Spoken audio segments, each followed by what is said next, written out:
मैं चाहता हूं कि आप हेमंत को स्नेह के साथ सुने, जोरदार तालियों के साथ आप उसका स्वागत करें। आज उसने सगाई का कोट दोबारा पहना है, उसके लिए बहुत उसे शुभकामनाएं। ये मेरे घर का कवि सम्मेलन है। हम लोगों का सपना होता है कि डॉक्टर कुमार विश्वास जी मंच पर बैठे हों, वहाँ पे चढ़ने का अगर फल मिल जाए तो ये लगता है कि कवि सम्मेलन के 8-10 की यात्रा पूरी हो गई। डॉक्टर कुमार भैया के लिए मैं कुछ कह ही नहीं सकता। हमसे लोग पूछते हैं, हमारे दोस्त पूछते हैं कि तमाम कवियों को यश भारती और पद्मश्री मिल गई, तुमको क्या मिला 8-10 सालों में? तो मैं उनको बताता हूँ कि मैं डॉक्टर कुमार विश्वास जी के चरणों पर बैठकर जो कविता पढ़ रहा हूँ, इससे बड़ा सम्मान मेरे लिए कुछ नहीं हो सकता। मैं एक इंटरव्यू सुन रहा था रोहित शर्मा का। वो कह रहे थे कि जब से हमारी बेटी पैदा हुई है उसके बाद हमने पीछे मुड़ के नहीं देखा। 10, 12, 15 शतक उन्होंने मारे।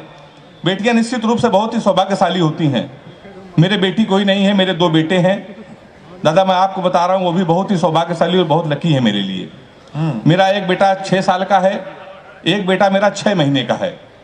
जब मेरा 6 साल वाला बेटा पैदा हुआ, बड़ा बेटा जब पैदा हुआ, तो इतना लकी मेरे लिए है कि मैंने एक छोटा सा मकान खरीदा, छोटी सी गाड़ी खरीदी, एक स्कूटी खरीदी।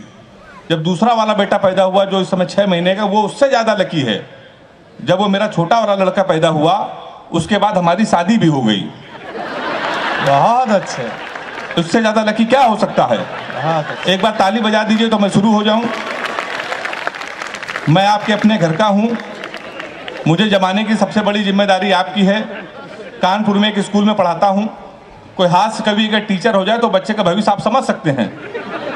हमने अपने स्कूल के एक बच्चे से पूछ लिया, हमने कहा बेटा ये बताओ 1 किलो रुई और 1 किलो लोहा, दोनों में भारी क्या होगा?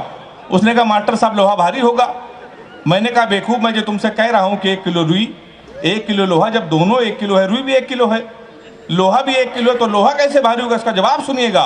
उसने कहा मास्टर साहब आप हमको 1 किलो रुई फेंक के मारिए। हम आपको 1 किलो लोहा फेंक के मारते हैं। तालियां अभी भी कमजोर है आपकी। बहुत अच्छे। तो आप जान जाएंगे क्या भारी होगा। हमने दूसरा क्वेश्चन पूछा। हमने कहा हिंदुस्तान में सबसे तेज उड़ने वाले पंछी का क्या नाम है? उसने जवाब दिया हाथी। हमने खड़े हो जाओ तुम्हारे बाप क्या करते हैं? उसने कहा दाऊद के गिरोह में शूटर हैं। हमने कहा बैठ जाओ, हाथी सही जवाब। बहुत। तो मास्टर भी बड़े होशियार होते हैं आजकल के। मैं आपको बता दूं, हमारे प्रधानमंत्री जी ने पूरे हिंदुस्तान में सफाई अभियान छेड़ रखा है। सफाई अभियान की शुरुआत हमारे कानपुर में भी हुई। हमारे एक विधायक जी ने एक वृक्ष लगाया, पौधा, उसको आधे घंटे बाद बकरे ने खा लिया। शाम को विधायक जी ने उस बकरे को खा लिया। तो मैं उसी कानपुर का हूं साहब। दादा कुमार विश्वास जी हमसे पूछ रहे थे कि यार ये वीर रस के कवि इस कवि सम्मेलन में क्यों नहीं है? तो मैंने दादा को बताया जब इतने वीर लोग खुद ही भारत में हैं और सबसे ज्यादा वीर लोग तो कानपुर में हैं, तो क्या जरूरत है वीर रस के कवियों को बुलाने की? आपको सच्ची घटना बता रहा हूँ। 1 महीने पहले कानपुर के एक हमारे व्यक्ति विजयनगर में रहते हैं, यादव जी, वो हमारे पास आ गए। कहने लगे हम जा रहे हैं डिस्कवरी चैनल। हमने कहा वहाँ क्या करोगे? कहने लगे हमको शेर से मुलाकात करनी है। जब मोदी जी शेर से बात कर सकते हैं, शेर के कान में बात कर सकते हैं, उनकी फोटो वायरल हो सकती है, तो मैं तो कानपुर का हूं, तो क्या मैं नहीं जा सकता? तो हमने उनका भाई साहब आप क्यों जाओगे, आप नहीं जा सकते हो? कहने लगे नहीं हमको जाना है, पूरी क्वार्टर हमारी जेब में पड़ी है। हमको टोकने की जरूरत मत करो। और आपको सच्ची बात बता रहा हूं कि वो व्यक्ति, वो यादव जी डिस्कवरी चैनल गए और उन्होंने फोटो 2 दिन बाद डाली, शेर के कान में वो बात कर रहे थे। सही बता रहा हूँ, बिल्कुल सच्ची घटना। 15 मार्च को उनकी याद में कवि सम्मेलन है। कुमार भैया संचालक। ताली अभी भी कमजोर है आपकी। तो इतने वीर लोग हैं कानपुर में। मुमताज जी आएंगी, वो श्रृंगार की बातें करेंगी, प्यार मोहब्बत की बातें। मैंने आज तक श्रृंगार के विषय में कुछ नहीं लिखा। प्यार मोहब्बत के विषय में मैंने आज तक, तो छोड़िए लड़की को नहीं देखा। 4 पंक्तियां लिखी, मैं प्यार मोहब्बत से क्यों दूर रहता हूँ। कि एक फूल, और चौथी पंक्तियों में मुझे तालियों का आशीर्वाद दीजिएगा कि एक फूल तुझे देने के लिए सस्ते में ले लिया। एक फूल तुझे देने के लिए सस्ते में ले लिया, देखे ना कोई इसलिए बस्ते में ले लिया। फूल तुझे देने को निकले थे जाने मन, पर बजरंग दल वालों ने उसे रास्ते में ले लिया। तो मैं बहुत देता हूँ साहब। सही बता रहा हूँ आपको, ब्रिगेडियर सर बैठे हैं, बिल्कुल मैं सही बता रहा हूँ। मैंने आज तक प्यार मोहब्बत कभी नहीं किया। अच्छा प्यार मोहब्बत छोड़िए, हमने किसी लड़की का आज तक गौर से देखा तक नहीं। अच्छा, लड़कियों की बीमारी होती है, बीमारी सही हो तो नौजवान हाथ उठा के मेरा समर्थन करना। लड़कियों की बीमारी होती है, किसी लड़की का आप गौर से देख लो तो कहेंगी देखो कैसे कुत्ते की तरह देख रहा है। ना देखो तो कहेंगे कुत्ता देख भी नहीं रहा है। तो मैं साहब बहुत दूर रहता हूँ प्यार मोहब्बत से। अच्छा प्यार मोहब्बत तो छोड़िए, हम लोग तो हाथ से कभी हम लोगों को सीरियस नहीं लेता। हम लोगों की शादी बहुत मुश्किल में होती है।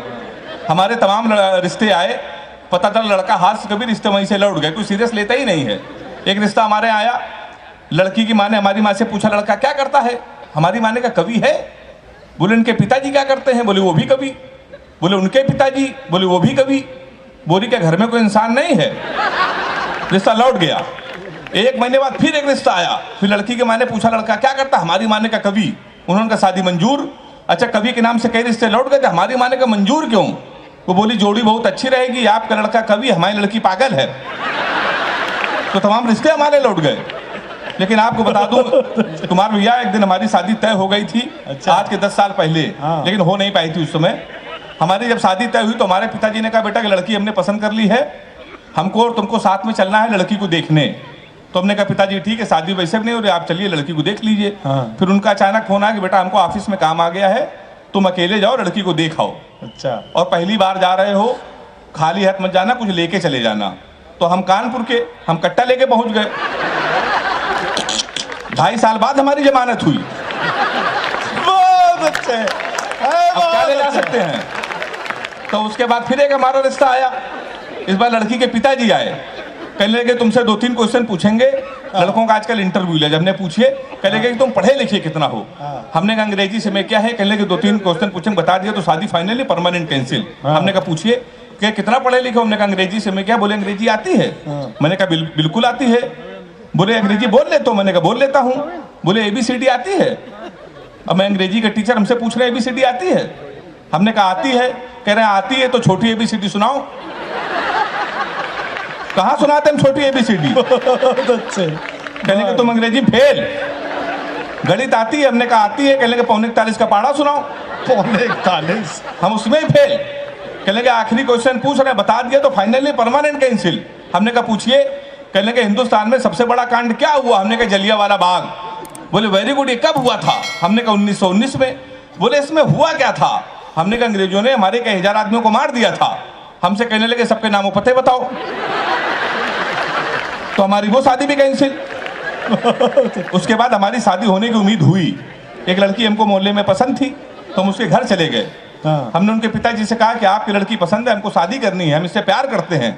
तो कहने लगे प्यार तो इससे सारा मोहल्ला करता है, सारे मोहल्ले की शादी इससे कर दें। तो हमारी वो शादी भी कैंसिल। फिर एक दिन हमारी शादी हो गई।